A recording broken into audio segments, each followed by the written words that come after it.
प्रत्येक शेतकऱ्याचं हृदय पिळवटून टाकणारी, संवेदनशील नागरिकांचं मन सुन्न करणारी आणि डोळे पाणावणारी ही दृश्य आहेत द्राक्ष पंढरी म्हणून ओळखल्या जाणाऱ्या नाशिकच्या निफाड तालुक्यातली।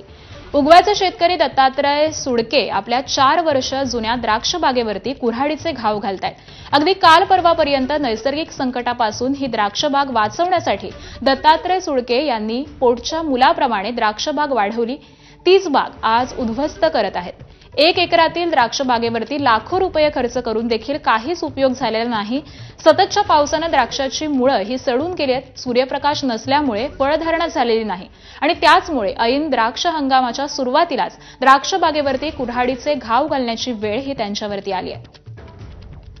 याचाच आढावा घेत शेतकऱ्यांची बातचीत केली आमच्या प्रतिनिधींनी, पाहूयात।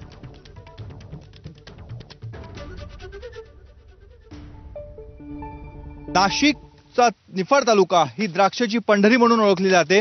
इथूनच जगभरात द्राक्षाची निर्यात केली जाते। मात्र आज परिस्थिती अशी आहे, ज्या तळहाताच्या फोडाप्रमाणे द्राक्ष बाग वाढवली होती त्याच द्राक्ष बागेवर कुऱ्हाडीचे घाव घालण्याची वेळ शेतकऱ्यावर आलेली आहे। ही का वेळ आली साहेब?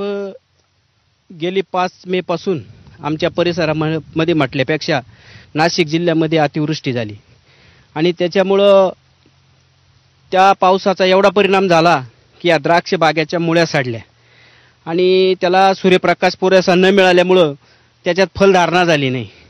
ही अवघी 4 वर्षाची बाग आहे साहेब, तुम्ही बघा त्याचा फुटवा वगैरे, पण त्याला जर येतच नाही काही आणि पाण्याचा ओघ असल्यामुळं आणि या पाण्यामुळं त्याला सांभाळायची आपली कॅपॅसिटी संपल्यामुळं आम्हाला आज एवढी कवळी बाग, कमी वयाची बाग तोडावं लागत आहे। हंगामाला सुरुवात होत असतानाच द्राक्ष शेतकऱ्यावर आपल्या द्राक्ष बागेवर कुऱ्हाडीचे घाव घालण्याची वेळ आलेली आहे। कॅमेरामॅन किरण कटारेसह मुकुल कुलकर्णी, एबीपी माझा, नाशिक।